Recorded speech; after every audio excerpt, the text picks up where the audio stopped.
You ever notice how just when something finally starts going right, something else starts going wrong? You get the job you've been working towards, and suddenly you can't seem to focus long enough to finish the first big project. You land the promotion, and now you and your partner are arguing more than ever. You feel like you're leveling up, but it's like your peace is playing tug of war with your progress. Well, that's not random, and it's not failure. It might be your upper limit problem.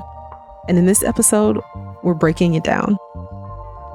Welcome to Psych for the Soul, a space where we explore identity, alignment, and the psychology of becoming, one honest conversation at a time. Today, we're going deeper into your genius zone and the subconscious patterns that keep pulling you away from it.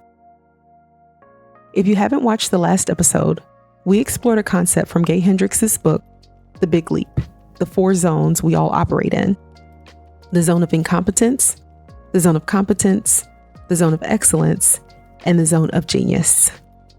Your genius zone is where flow happens. It's the thing you do effortlessly, naturally, where your gifts live. But just as you start to step into that space, something pushes you back.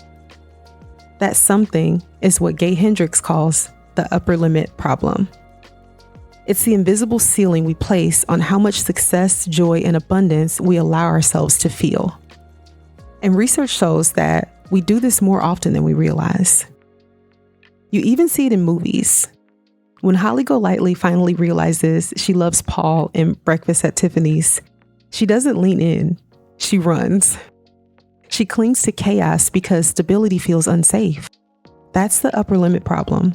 The fear that real love, real joy, and real alignment might somehow be too much.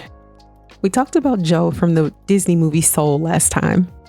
He finally gets the big break he's been waiting for and then quite literally dies. Gay Hendricks talks about this too in The Big Leap.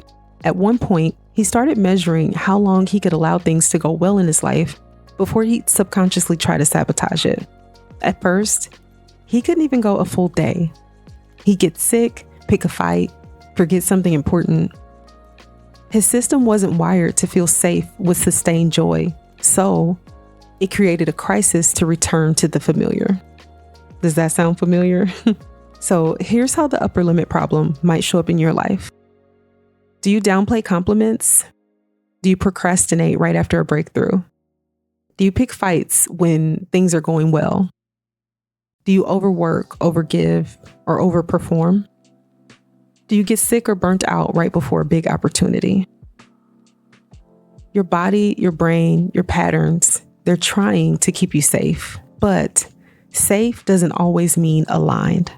According to research published in the Personality and Social Psychology Bulletin, more than 50% of people unconsciously self-sabotage after experiencing success because positive outcomes increase anxiety about future expectations.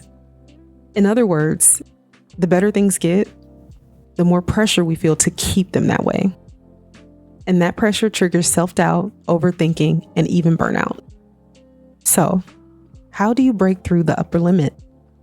I'll give you a few steps. First, you name it. Start noticing when good things make you feel tense, undeserving, or too lucky. Then pause and ask yourself, why do I feel undeserving of this? Who taught me that good things have to come with a cost? This is often where the real work begins. 2, feel it. Ask yourself, what am I afraid might happen if this actually works? Instead of running from the discomfort, sit with it.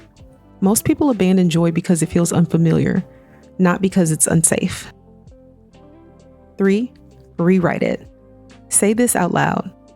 I expand in abundance, success, and love every day, and inspire those around me to do the same. Then ask, what would it look like to believe that today? 4, honor your zone. Keep showing up in your genius, even if it feels vulnerable or unfamiliar. Build small habits around what comes naturally to you. The more time you spend in your zone, the easier it becomes to trust it. If this resonated with you, I'd love for you to subscribe and keep walking this journey with me. Psych for the Soul is just getting started, and the next few episodes are going even deeper. In the next one, we're going to talk about the power of your words and how what you say shapes what you believe. Until then, stay curious, stay open, and keep becoming. Have a good one.